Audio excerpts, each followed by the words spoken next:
चलिए, तो आज हम बात करने वाला है एक और प्रैक्टिकल के बारे में जो डोजेज फॉर्म का एक कंटिन्यूएशन है। That is topical doses form.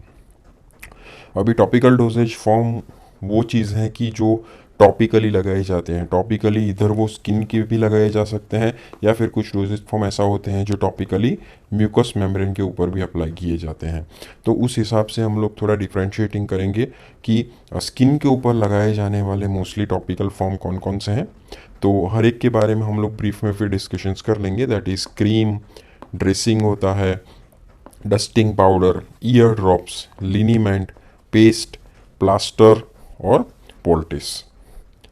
फिर म्यूकोजा पे अप्लाई होने वाले कुछ टॉपिकल फॉर्म्स आते हैं जैसे कि contact lens solutions, douche, gargle, eye drop, insufflation, mouth wash, nasal spray, snuff, suppositories and पैसरीज।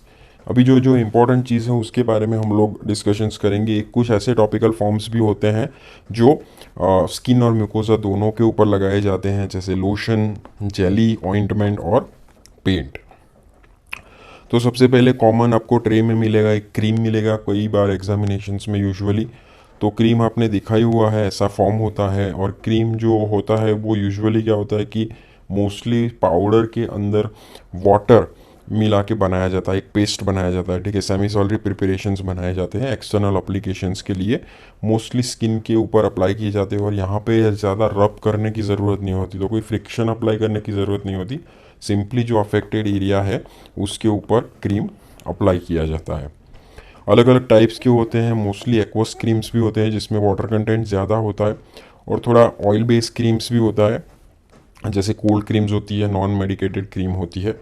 अलग अलग कंटेंट्स होते हैं, इसमें से एक जो इम्पोर्टेंट कंटेंट होता है that is antibiotic. So antibiotic containing creams काफ़ी अवेलेबल है जैसे सोफरामाइसिन क्रीम हो गई, सिल्वर सल्फराइसिन क्रीम हो गई, काफ़ी सारी क्रीम्स है। तो क्रीम का मोस्टली एक्शन जो होता है वो होता है एंटीसेप्टिक, अगर उसमें कुछ एंटीसेप्टिक एजेंट है तो। इमोलियंट एक्शंस होता है, यूजुअली इमोलियंट में इसके सूदिंग करता है स्किन को। और कई बार उसमें एस्ट्रिंजेंट एक्शन भी होता है। एस्ट्रिंजेंट मीन्स की जो ऊजिंग हो रहा है, ब्लीडिंग हो रहा है क्रैक जगहों पे से, तो वो बंद करता है, वो जो स्पेस होती है उसको टाइटन करता है, तो उसे एस्ट्रिंजेंट एक्शंस भी बोलते हैं। सो डिपेंडिंग अपॉन द हमारा इंडिकेशंस हम लोग वो क्रीम यूज़ करते हैं। फिर आता है ड्रेसिंग। हमें पता ही है कि कुछ भी वुंड हुआ होता है, अगर वहाँ पे उसको हम लोग कवर करते हैं विथ सम मटेरियल्स, उसे हम लोग ड्रेसिंग बोलते हैं। सो जो भी मटेरियल होता है कवरिंग के लिए या फिर वुंड को प्रोटेक्ट करने के लिए हम लोग जो यूज़ करते हैं उसे हम लोग ड्रेसिंग मटेरियल्स भी बोलते हैं। अलग अलग टाइप्स के ड्रेसिंग मटेरियल आते हैं, जैसे आपने बैंडेज लगा दिया जो घर में हाउस होल्ड में अवेलेबल होता है। हॉस्पिटल साइड पे आप ड्रेसिंग करते हो तो गॉस पीस अपने अप्लाई किया, या फिर एंटीसेप्टिक ड्रेसिंग होता है। तो एक जो होता है उसे बोलते हैं occlusive dressing. Occlusive dressing means के वुंड को बाहर की एयर के या इरिटेंट्स की जो सराउंडिंग्स में जो इरिटेंट्स हैं उससे डायरेक्ट कांटेक्ट ना हो, इसके लिए वुंड को सील किया जाता है, तो उसे ऑक्लूसिव ड्रेसिंग कहते हैं। और most of the time that is called as banded. तो वो कम्प्लीटली कवर्ड रहता है, सराउंडिंग एयर या फिर सराउंडिंग इन्फेक्शंस, इरिटेशंस, उससे वो कम्प्लीटली शट ऑफ हो जाता है। दूसरा होता है प्रेशर ड्रेसिंग। प्रेशर ड्रेसिंग में क्या होता है कि थोड़ा ज़्यादा प्रेशर अप्लाई करके वुंड को क्लोज किया जाता है। स्पेशली होता है ग्राफ्टिंग के केस में, जहाँ पे भी ग्राफ्टिंग किया गया हो वहाँ पे प्रेशर अप्लाई करके पूरा बैंडेजिंग किया जाता है, जिससे क्या होता है कि कोई किसी भी प्रकार का ऊजिंग ना हो। ठीक है, फ्लूड ऊजिंग ना हो, अदरवाइज क्या होगा, फ्लूड ऊजिंग होके बीच के स्पेस में चला जाएगा, स्वेलिंग होके वो हमारा फिर ग्राफ्ट रिजेक्ट हो जाएगा या फिर कॉम्प्लिकेशन हो जाएगा। तो यहाँ पे प्रेशर एक्सर्ट करके कवर्ड एरिया के ऊपर बैंडेजिंग किया जाता है जिससे कलेक्शन ऑफ फ्लूइड ना हो। तो इसे मोस्टली ग्राफ्ट एरिया में अप्लाई किया जाता है जिसे प्रेशर ड्रेसिंग्स भी कहते हैं। यहाँ पे कुछ एग्जांपल्स हैं ऐसे ड्रेसिंग करते हैं वुंड के ऊपर, आपने देखा ही होगा हॉस्पिटल साइड पे कॉमनली।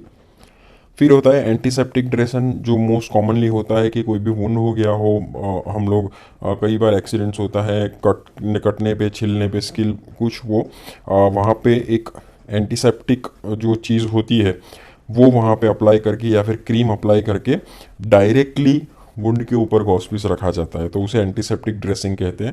कि जहाँ पे गॉस पीस जो है वो एंटीसेप्टिक मटेरियल में डिप करके वहाँ पे डायरेक्टली रखा जाता है। यूजुअली बीटाडीन ज़्यादा से ज़्यादा हॉस्पिटल साइड में यूज़ होता है।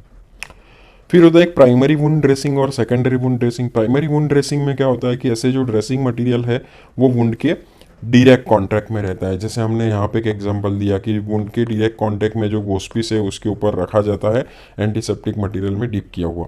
और सेकेंडरी ड्रेसिंग क्या है कि ये जो गॉस्पिस है उसको भी कवर किया जाता है एक बैंडेज की मदद से। तो एक पूरा बैंडेज बांधा जाता है, तो वो क्या करता है कि वो गॉस्पिस को उसी प्लेस के ऊपर फिक्स रखता है। तो वो फैसिलिटेट करता है प्राइमरी ड्रेसिंग को। तो प्राइमरी ड्रेसिंग को, प्राइमरी वुंड हीलिंग को फैसिलिटेट करने के लिए, उसको प्रॉपरली होल्ड करने के लिए ऐसे सेकेंडरी ड्रेसिंग्स यूज़ किए जाते हैं जिसमें मोस्टली बैंडेज या फिर माइक्रोपोर टेप की मदद से फिक्स किए जाते हैं। एक ऐसा भी होता है मेडिकेटेड, कई बार होता है, या फिर नॉन मेडिकेटेड ऐसी मैश आती है, वेसलिन कंटेनिंग होते हैं, जो क्या करती है कि डायरेक्टली वुंड के ऊपर अप्लाई होते हैं। एडवांटेज इसका क्या होता है कि यूजुअली जब हम वुंड के ऊपर कोई गॉस्पिस लगाते हैं तो जब भी हम निकालते हैं तो वो गॉस्पिस उसके साथ चिपक जाता है। ऐसे जो मेडिकेटेड या नॉन मेडिकेटेड वेसलिन कंटेनिंग ऐसे जो गॉस्पिस आते हैं, वो क्या होता है कि बैंडेज को या गॉस्पिस को डायरेक्टली वुंड्स के साथ चिपकने नहीं देते हैं, इजीली निकल जाते हैं, क्योंकि वो मोस्टली थोड़े ऑयली होते हैं, ऑयल बेस्ड होते हैं, ठीक है। तो वो डायरेक्टली उससे चिपकते नहीं है। इससे क्या है कि ड्रेसिंग भी अच्छा रहता है, जो ड्रेसिंग मटेरियल रिमूव करना हो तो भी बहुत अच्छा रहता है। फिर होता है डस्टिंग पाउडर। यूजुअली हमने देखा ही है कि डस्टिंग पाउडर यूजुअली कोई भी टाइप का अल्सर हुआ होता है या फिर सुपरफिशियल इरोजन हुआ होता है तो उसके ऊपर ज़्यादा हम लोग कवर नहीं करते हैं, सिर्फ डस्टिंग पाउडर डाल के उसको खुला ही छोड़ देते हैं। तो धीरे धीरे एक क्रस्ट बन जाता है और क्रस्ट बनने के बाद उसका हीलिंग होने लगता है। तो ऐसे कुछ बीटाडीन का पाउडर आता है, नियोस्पोरिन का पाउडर आता है, सिल्वर सल्फाडाइजिन का पाउडर आता है। तो ऐसे पाउडर्स हम एक्सटर्नली डायरेक्टली उसके ऊपर छिड़क देते हैं, और जिससे क्या होता है कि धीरे धीरे क्रस्ट फॉर्मेशन होके एपिथेलियम डेवलप हो जाता है। तो नियोस्पोरिन बहुत कॉमन एग्जाम्पल है। फिर आते हैं ड्रॉप्स के ऊपर। टॉपिकल ड्रॉप्स की बात है, स्पेशली ईयर ड्रॉप्स। तो हम लोग को पता ही है कि कॉन्सेंट्रेटेड सॉल्यूशंस होता है ईयर ड्रॉप्स के अंदर, जो ईयर के अंदर डालते हैं। तो ईयर का जो एपिथेलियम होता है, स्ट्रेटिफाइड स्क्वेमस एपिथेलियम, उसके थ्रू, ईयर कैनल के थ्रू कई बार मेडिकेटेड ड्रग्स होती है तो वो अब्जॉर्ब हो जाती है। और कई बार लोकल इफेक्ट के लिए, जैसे जो भी वैक्स वैक्स हुआ होता है तो उसको थोड़ा सॉफ्टन करने के लिए भी हम लोग ऐसे ड्रॉप्स डालते हैं। तो depending upon the indications drops use किए जाते हैं, या फिर एंटीबायोटिक ड्रॉप्स होते हैं, या फिर ऐसे वैक्स को थोड़ा सॉफ्टन करने के लिए भी ऐसे ड्रॉप्स यूज़ किए जाते हैं। फिर होता है लिनीमेंट। लिनीमेंट वो एक्सटर्नल अप्लीकेशंस के लिए ही होता है, बट मेन चीज़ जो होती है लिनीमेंट का वो होता है कि ये जो एप्लीकेशन है वो थोड़ा रबिंग या फ्रिक्शन के साथ किया जाता है। तो एक सिंपल एग्जांपल दूँ तो जो भी जेल फॉर्मेशन जेल आती है, डाइक्लोफेनेक जेल, या जो भी ट्यूब्स, आपने मूव का नाम सुना होगा, ब्रांड का नाम होता है, जो एज अ किसी भी प्रकार का थोड़ा बहुत इंजरी हुआ होता है, थोड़ा मसल स्प्रेन हुआ होता है या ना जॉइंट स्प्रेन हुआ होता है, तो उस टाइम पे वहाँ पे टॉपिकली हम लोग अप्लाई करते हैं। लेकिन ये एप्लीकेशन क्रीम की तरह सिर्फ नहीं होता है, यहाँ पे थोड़ा आपको रब करना होता है, ठीक है, फ्रिक्शन के साथ रब करना होता है, जिससे क्या होता है कि वहाँ पे एक तो हीट डेवलप होता है, और फिर रेडनेस होता है। क्योंकि लोकल वासोडाइलेशंस होता है तो उसे रूबिफिशिएंट इफेक्ट बोलते हैं। इरिटेशंस होता है और स्टिमुलेशंस होता है, तो जिससे क्या होता है कि काउंटर इरिटेंट मैकेनिज्म एक्टिव हो जाता है। तो वहाँ के सिग्नल्स जो है वो डीप पेन के सिग्नल्स को सुपर इम्पोज कर देते हैं, जिससे डीप पेन जो होता है जॉइंट के अंदर या फिर मसल के अंदर, तो वो कंपैरेटिवली कम हो जाता है। और फिर कुछ एनाल्जेसिक कंटेन या ड्रग्स भी रहते हैं जो वहाँ से स्किन के थ्रू अब्जॉर्ब भी होते हैं। लेकिन मोस्टली जो इफेक्ट आता है ऐसी काउंटर इरिटेंट मैकेनिज्म से आता है या फिर ऐसी रूबिफिशिएंट इफेक्ट से आता है। तो टर्पेंटाइन लिनीमेंट होता है, डाइक्लोफेनाक जेल, तो ये सब लिनीमेंट के एग्जांपल्स है। जो बाम्स होते हैं, इन शॉर्ट, वो पहले ज़माने में कहते थे। तो ये एक्सटर्नल ऐसे एप्लीकेशन, ये बहुत इरिटेंट होते हैं, तो हमें ध्यान रखना है कि कभी भी ये म्यूकस सरफेस के ऊपर नहीं लगाना चाहिए, या फिर इरोजन टाइप के वुंड हो गए हो जहाँ पे ओपन वुंड हो, म्यूकोसा एक्सपोज्ड हो, तो वहाँ पे हमें ध्यान देना चाहिए, नहीं अप्लाई करना चाहिए। तो ऐसे लिनीमेंट्स होते हैं। फिर आता है पेस्ट। तो पेस्ट भी क्रीम के टाइप का ही होता है, लेकिन इसमें क्या होता है कि पाउडर कंटेंट बहुत ज़्यादा होता है। So water content comparatively cream से बहुत कम होता है। तो वो इस टाइप के पेस्ट हम कई बार यूज़ करते हैं। यूजुअली नॉन ग्रीजी होता है, तो टूथपेस्ट या फिर जिंक ऑक्साइड के पेस्ट होता है। बर्न्स के केसेस में हम लोग कई बार यूज़ करते हैं ऐसे जिंक ऑक्साइड के पेस्ट। अभी कंपैरेटिवली इसका यूज़ बहुत कम हो गया है। फिर होता है प्लास्टर्स। ये भी हमें पता ही है कि प्लास्टर जो कैल्शियम के सॉल्ट्स होते हैं, ठीक है, तो उसमें से डिहाइड्रेट करके जो पाउडर बनाया जाता है उसके अंदर वाटर मिक्स करके उसका एक पेस्ट बनाया जाता है और फिर वो पेस्ट अप्लाई करते हैं। तो जब भी वाटर इवोपरेट हो जाता है तो जो भी जो कंटेंट बचता है वो हार्ड मास में कन्वर्ट हो जाता है। तो वो जो हार्ड मास होता है वो फिर फ्रैक्चर्स को इमोबिलाइज करने के लिए यूज़ होता है, कास्ट बनाने के लिए यूज़ होता है। डेंटिस्ट्री में भी डेंटल इंप्रेशंस लेने के लिए इस टाइप के कास्ट यूज़ होते हैं, तो उसे यूजुअली हम लोग प्लास्टर्स कहते हैं। ये भी एक टाइप का टॉपिकल फॉर्मुलेशन है। पॉलिटिक्स ये जनरली इंडिया में बहुत कम यूज़ होता है, वो आउटडेटेड हो गया है, बहुत पुराने ज़माने के लोग यूज़ करते थे। उसमें क्या होता है कि उस टाइप का टॉपिकल एप्लीकेशन करना होता है, एक टाइप के कॉस्पीस या फिर क्लोथ्स रखते हैं और उसके ऊपर ऐसे पेस्ट रखते हैं जिससे ये लोग एंटी इन्फ्लामेटरी इफेक्ट प्रोड्यूस करते हैं। कई बार पेन रिलीविंग के लिए ये यूज़ करते हैं। तो पुराने ज़माने में या फिर ऑल्टरनेटिव मेडिसिन्स में ये अभी भी शायद यूज़ होता है। फिर होता है ऐसे डोजेज फॉर्म जो म्यूकोसा पे ऊपर अप्लाई होता है। तो सबसे पहले होता है दैट इज़ कॉन्टैक्ट लेंस।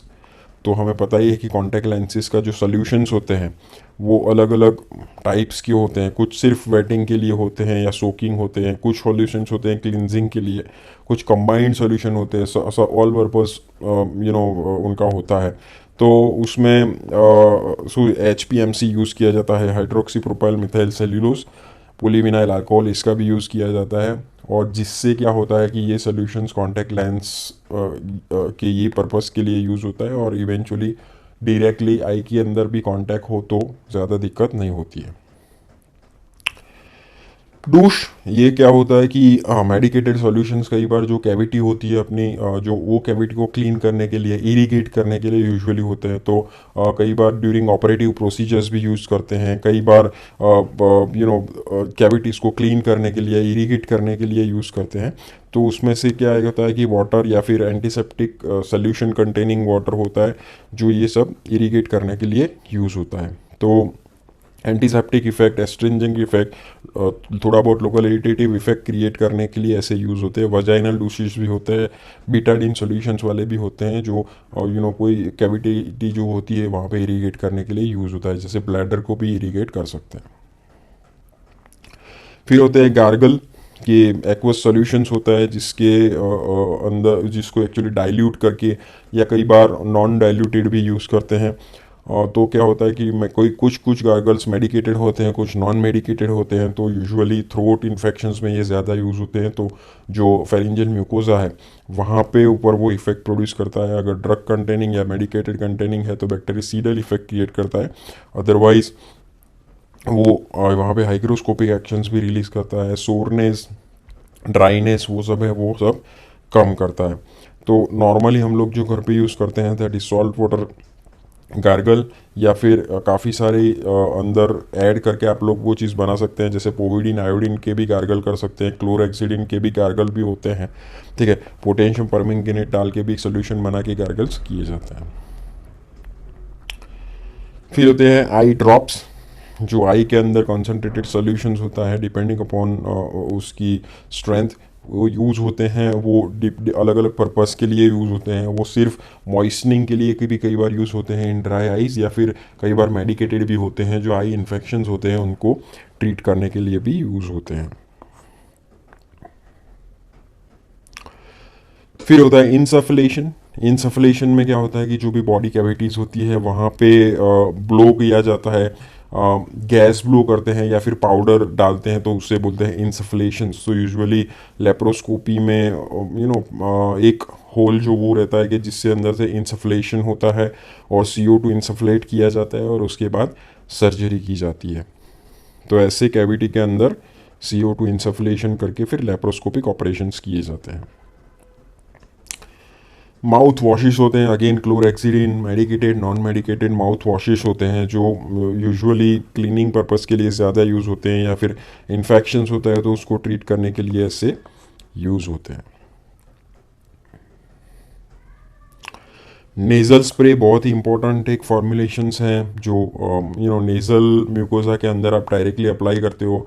कई बार बच्चों में अप्लाई करते हैं, नॉर्मल सलाइन अप्लाई करते हैं कि जिससे क्या होता है कि वो उनके नेज़ल क्लियर हो जाते हैं, नोज नॉस्ट्रिल्स क्लियर हो जाते हैं। और कई बार कुछ ड्रग्स भी अप्लाई करते हैं, अगर ज़्यादा कंजेशंस रहता है तो उस केसेस में हम लोग कुछ ड्रग्स अप्लाई करते हैं जो लोकल वाजो कंस्ट्रिक्शंस करके कंजेशंस बंद करती है। एलर्जिक राइनाइटिस में यूज़ होता है ज़ाइलोमेटाजोलिन, जिसका एक एग्जांपल है नेज़ल कंजेशंस में यूज़ करते हैं। डायरेक्टली स्प्रे किया जाता है नेज़ल म्यूकोसा के ऊपर। फिर होता है सपोजिटरी, ये एग्जाम में बहुत पूछते हैं, it is very important. Suppositories क्या होता है कि कैप्सूल्स के जैसा फॉर्मुलेशन होता है और उसको यूजुअली रखा जाता है रेक्टम में। तो रेक्टम में रखते हैं तो रेक्टम में क्या होता है कि टेम्परेचर की वजह से वो धीरे धीरे वो पिघलने लगता है और उसके अंदर से ड्रग रिलीज होता है और वो ड्रग रेक्टल म्यूकोसा के थ्रू रेक्टल जो वेन्स होती है उसके अंदर से अब्जॉर्ब होता है और वहाँ से वो सिस्टमिक सर्कुलेशंस में चला जाता है। तो रेक्टल रूट से ड्रग इससे अब्जॉर्ब होता है और जिससे क्या होता है कि कंपैरेटिवली क्विकर एक्शंस आता है ओरल की कंपैरिजंस में, और क्विक एक्शंस इमरजेंसी सिचुएशंस में लाने के लिए ये सपोजिटरीज बहुत इफ़ेक्टिव होते हैं। तो रेक्टल सपोजिटरीज होते हैं, जैसे लोकल एक्शंस के लिए एक डल्कोलेक सपोजिटरीज होते हैं जो कॉन्स्टिपेशन में यूज़ करते हैं। डायजेपम सपोजिटरीज भी होते हैं कई बार बच्चों में या फिर जिसमें सीजर्स आ जाते हैं, वहाँ पे हम लोग आईवी एक्सेस नहीं कर सकते तो उस टाइम पे रेक्टल सपोजिटरीज भी दे देते हैं। ऐसी सपोजिटरीज जो वजाइना के लिए यूज़ होती है उसे वजाइनल पैसेरीज भी कहते हैं। वो वजाइना के अंदर रखी जाती है, कोई भी वजाइनल इन्फेक्शन हो, स्पेशली फंगल इन्फेक्शंस, उसको ट्रीट करने के लिए वजाइनल पैसेरीज अवेलेबल होती है। इस टाइप की सपोजिटरीज या पैसेरी का एडवांटेज क्या होता है कि इन्फेंट में या फिर अनकॉन्शियस पेशेंट्स में हम लोग यूज़ कर सकते हैं, जिससे फर्स्ट पास मेटाबॉलिज्म कई हद तक बाईपास हो जाता है। कंप्लीटली तो नहीं कहूँगा लेकिन कई हद तक बाईपास हो जाता है और ड्रग्स गैस्ट्रिक जूसेस से इनएक्टिवेट नहीं होती, जिससे क्विक एक्शंस आता है। सिर्फ डिसएडवांटेज ये है कि एस्थेटिकली थोड़ा प्रॉब्लम होता है, पेशेंट को इनकन्वीनियंट लगता है, लेकिन इन इमरजेंसी बच्चों में this is a life saving route. पैसेरी, जैसे हमने बात की कि वजाइनल पैसेरीज होते हैं, वो लोकल इन्फेक्शंस ट्रीट करने के लिए यूजुअली यूज़ किए जाते हैं, वजाइना में इंसर्ट किए जाते हैं। फिर आते हैं लोशंस। तो लोशंस यूजुअली हमें पता ही है कि स्किन के ऊपर अप्लाई किए जाते हैं, लिक्विड प्रिपरेशंस होते हैं, कुछ रबिंग इसमें ज़्यादा नहीं करना होता है, ठीक है। धीरे धीरे उसके अंदर से लोशन में से जो वाटर है वो निकल जाता है और कई बार पाउडर फॉर्म ही फिर रहता है।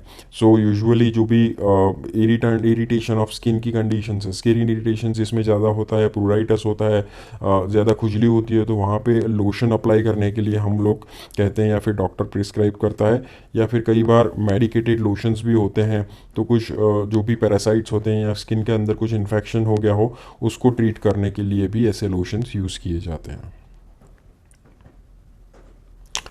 फिर होता है एक form that is apply on skin and mucosa, that is called as jelly. Jelly medicated भी होती है, नॉन मेडिकेटेड भी होती है, वो सेमी सॉलिड और नॉन ग्रीजी मटेरियल होता है, ठीक है। और हमें पता है कि ईसीजी के लिए या फिर यूएसजी के लिए भी जेली अप्लाई करते हैं फ्रिक्शन कम करने के लिए। मेडिकेटेड जेली एनेस्थेशिया में होती है, स्पेशली लोकल एनेस्थेशिया क्रिएट करती है। लिग्नोकेन जेली होती है। ग्लिसरीन कंटेनिंग जेल्स भी होते हैं जो ओरल अल्सर्स के लिए यूज़फुल है। फिर आता है ऑइंटमेंट, ये बहुत ही इंपॉर्टेंट है ये भी, क्योंकि ये मोस्ट कॉमनली यूज्ड और most commonly available topical form है। ये उसमें और क्रीम में क्या फ़र्क रहता है कि क्रीम में मोर ऑफ अ वाटर रहता है, ये काफ़ी ग्रीजी होता है, ठीक है। तो इसकी कंसिस्टेंसी थोड़ी ऑइंटमेंट की क्रीम से ज़्यादा होती है। क्रीम इजीली आप अप्लाई कर सकते हो, ये थोड़ा थिक रहता है कंपैरेटिवली, इसकी कंसिस्टेंसी ज़्यादा होती है। लेकिन अब्जॉर्प्शन के मैटर में क्रीम से अब्जॉर्प्शन किसी भी ड्रग का बेटर अब्जॉर्प्शन होता है इसकी कंपैरिजन में। दूसरी बात यह है कि ये क्या करता है कि जब भी ऐसी जगह पे लगाना है कि जो ज़्यादा ड्राई है, जैसे क्रैक स्किन जैसी कंडीशन है जो बहुत ही ड्राई हो चुकी है, तो वहाँ पे ऑइंटमेंट लगाना बेहतर है, क्योंकि वो क्या करेगा कि अंदर का जो मॉइस्चर है वो सील करके रखेगा। तो depending upon the situation, depending upon patients condition and pathology, हम लोग यूज़ करते हैं इधर ऑइंटमेंट और क्रीम। विटफिल ऑइंटमेंट, बिटाडिन ऑइंटमेंट इसके एक एग्जांपल्स हैं। जिससे वो लॉन्गर टाइम कॉन्टैक्ट टाइम, इसका मेन एडवांटेज ये है कि longer contact time, longer time जो स्किन का मेनली हाइड्रेशन है वो मेंटेन रखता है, ऑर्डरलेस होता है, सेमी सॉलिड थिक कंसिस्टेंसी वाला ये ऑइंटमेंट होता है कंपैरेटिव टू क्रीम। तो होपफुली आपको चीज़ें क्लियर हो गई होगी डोजेज फॉर्म के बारे में। अगर कोई भी क्वेरी हो तो आप कमेंट कर सकते हैं। अगर किसी को कुछ भी दिक्कत हो, कोई टॉपिक समझ नहीं आ रहा हो, तो आप हमें बता सकते हैं, हम लोग उसके बारे में और लेक्चर बनाएंगे। प्लीज़ शेयर करिए अगर आपको अच्छा लगा है तो अपने फ्रेंड्स के साथ, and subscribe to our channel pharmacology lectures.